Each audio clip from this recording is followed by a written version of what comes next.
Dear subscribers, followers, and friends, very good evening. Today, the topic is vocabulary. We are going to see three words. The one is biodata. டேட்டான்னு தான் சொல்லணும். Understand? பய data.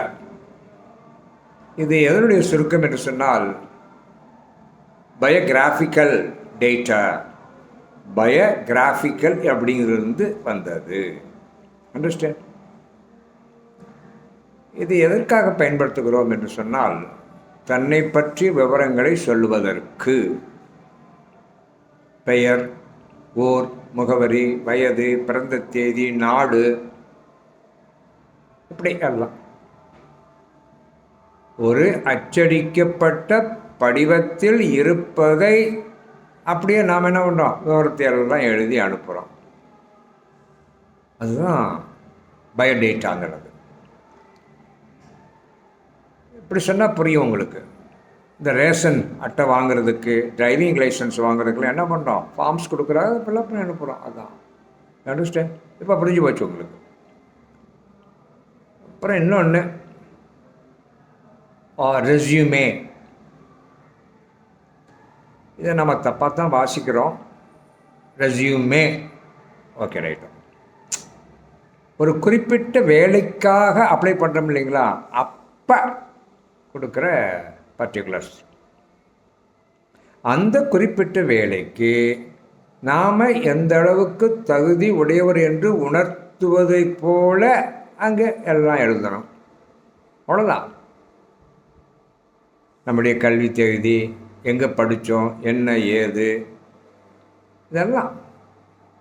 PG course படிச்சிருப்போம், UG பண்ணியிருப்போம், இப்படி.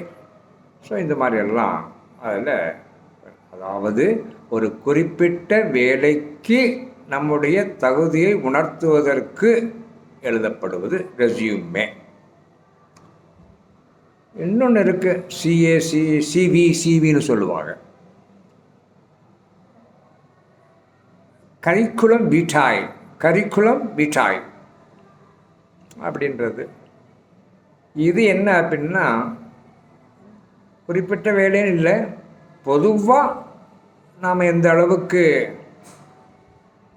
இருக்கிறோம் ஒரு சமுதாயத்தில், நாம் என்னெல்லாம் படித்தோம், எங்கெல்லாம் வேலை பார்த்தோம், நம்மளுக்கு இருக்கக்கூடிய அந்தஸ்து, இப்படி ஒரு பொதுப்படையான கருத்துக்களை உணர்த்துவதற்கு முயற்சிக்கின்ற வேலை. அப்படிங்கும்போது இது அந்த ரெஸ்யூமை விட இது என்ன இருக்குங்க, கொஞ்சம் 4 பக்கம் கூட இருக்கலாம். இந்த ரெஸ்யூமே விட 4 பக்கம் கூட இருக்கலாம். இதுதான் வித்தியாசம் இந்த வார்த்தைகளுக்கெல்லாம். அதாவது பயோடேட்டா, ரெஸ்யூமே, கரிக்குலம் விட்டாய், இந்த 3. இந்த ரெஸ்யூமேயை தப்பாக வாசிக்கிறோம் சொல்கிறோம் இல்லைங்களா, அதில் இன்னொரு வார்த்தையும் இருக்குதுங்க. அதனால தான் அதை பயன்படுத்துகிறோம். ரெஸ்யூம் அப்படின்றோம். அதுவே தப்பு. அப்படி சொல்கிறது கூட தப்பு. ரெஸ்யூம் ஜட் சவுண்டு வரணும். இந்த ரெஸ்யூம்னு சொன்னால் என்ன அர்த்தம்னு கேட்டிங்கன்னா, அது ரெஸ்யூமே, இது ரெஸ்யூம். நல்லா ஞாபகம் வச்சுக்க. ரெஸ்யூமே, இது ரெஸ்யூம். அப்படின்னா என்ன அர்த்தம்னா, பிகின் அகன், ஒரு வேலையை மீண்டும் தொடங்கிவிட்டோம் என்று சொல்வதற்காக பயன்படுத்துவது.